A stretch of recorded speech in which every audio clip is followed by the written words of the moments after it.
If you're a small business owner and you're struggling with social media, I'm going to teach you how to create a month's worth of social media and get it planned and scheduled to run on autopilot in less than a day.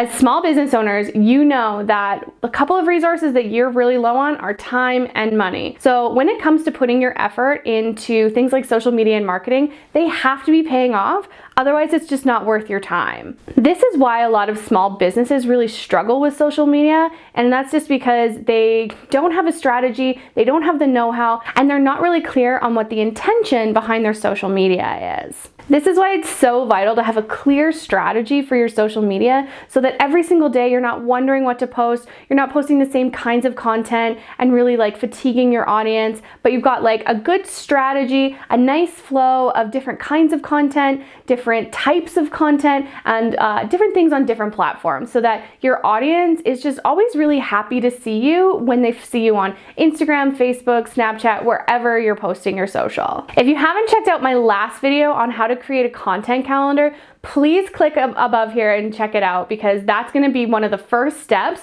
in making sure that your social media is intentional and strategized for your business. One of the hidden secrets that a lot of small business owners use is called time batching. This is when you set aside a specific set of time that's focused on one thing. I know a lot of the time we're so pulled to be multitasking and do a bunch of different things at once. But what studies has shown is that you're not actually giving any one thing your full attention, so you're not getting the most out of yourself when you're doing it. The great thing about time batching is that you are setting aside time specifically for one thing, and that one thing gets your whole focus. That means it's getting the very best of you and everything that you have to offer. So when I talk to my clients, I suggest that they set aside like 3 to 6 hours in a specific month just to devote to their social media. So setting aside some time to take photos of your services, products, or your store so you can really showcase the best of what you have to offer is going to be such an advantage and going to be such a great thing to have in your toolbox or in your file folders, so that when it comes time to, pull up a photo of a certain product or anything you want to showcase on your social media, you've got that already in your arsenal. Also, it takes a little bit of time to get into the flow of things or get into the zone of what you're doing and in the right headspace. So, how many times have you gone to do a video, or you've started to write a blog or some of your social media posts, and they feel a little awkward or stumbly, and because it does take a little time to get into the right headspace and get into the right voice of what you're trying to say. So as you're focusing on one thing and what you're doing, so as you're writing something or doing your video or taking your photos, you're just getting better and better and better. So the quality of your content and the quality of what you're doing is actually going to increase the more you spend time on it all at once. So usually when I start planning content, the first things I do is create my content calendar, like I showed you in the last video. What this does is give you the framework, and it tells you the kinds of things that you need to be building when you're planning your social media. So when you look at it, you can say, okay, well, I need these photos, I need to write these blogs, I need to, talk about these certain things, which means that it gives you a guideline of the kinds of stuff that you need to create when you sit down to do your social media. So first things first, get to planning. After that, I usually focus on the imagery that I need to capture in order to showcase these things. So that means like Instagram, any of the stories, any of the video, anything for Facebook that's going to be like image focused. That's what I capture first, because that does take a little bit of time. So the first thing I do is I get all of my flat lays, and I pull out all of my props and the things that I need to do in order to create those things, and I do all my flat lays all at once. This helps because you're going to be using kind of the same materials for those kinds of things, and you can pull out all of your props all at once. You can see how it all looks together, and so that when you do your flat lays over and over and over again, you can say, oh, it's a little too much the same here, or I need to change it up there, or you kind of get an idea of what it's going to look like holistically, and that really helps so that you're not really showcasing the same thing or something in the same style over and over and over again, and it helps you kind of switch things up and kind of play around and have fun with it and get creative. And then I focus on doing any store photos or vignettes. So if you're showcasing anything kind of in-house or in a retail location, you are able to do it all at once once and you go to the location once and you're shooting a few things. That means if you need a certain light or if you need certain props or if you need kind of anything extra, you're not trying to bring that stuff in every single day when you go to work and you're focusing on other things.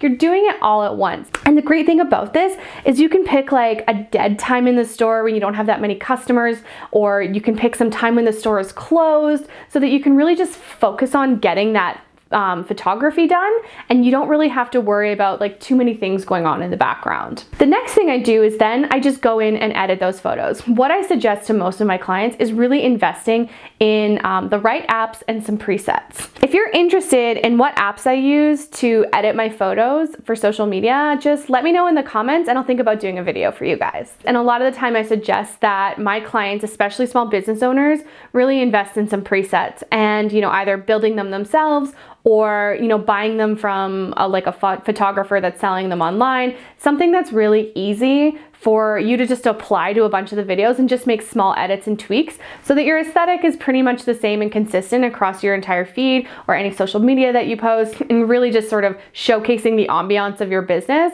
It really helps, and it's an easy thing, and honestly, a lot of them are really inexpensive. So I have invested in the Jenna Kutcher presets. I really like the Moxie presets. I'll put those links below for you guys. None of this is affiliated. These are just the ones that I use for my business. I'm also very interested in the Jillian Harris ones because I think they're really affordable and there's a lot, they come with a lot of options, but I haven't tried them myself. So if you've tried the Jillian Harris ones, let me know in the comments. I want to know if you've liked them. After I've got my photos edited and all ready to go, I sit down at my desk and I go into my scheduler. I personally use Buffer, but I've also used Sprout Social, Hootsuite, although a lot of people use the Facebook native platform, and a lot of the time they will just copy and paste to their Instagram. It's really what you choose to do. I personally am using Buffer and I like it, and that's what I use. Then I sit down and I start writing. When you kind of put that writer's hat on, you can start channeling the brand voice that you need to use for whatever business that you're writing your social media for. And it really helps you kind of get into that personality and get into that voice. And then as you go, you just get a little bit more creative with it. So on the first day, you know, you might just be a little stale, but by the time you get to the end of the month, you're playing with it, you're being creative, and it gets to be funny and entertaining. And usually that content is going to be the most popular content that the audiences like to see because they can tell you're having fun with it, and so that they can have fun with it. And this is honestly one of the best pieces and the best like reasons that I batch all of my time, is because it allows you to get into that creative headspace. So that's why I personally really like it, is that when I start writing captions, it just becomes a lot more fun. So when you have your content all planned out and strategized, it becomes a lot easier when you have to go actually build it, just to kind of streamline things, and then you're not wasting any time. This whole process usually takes me kind of like 3 to 6 hours every single month to plan any one business's worth of content.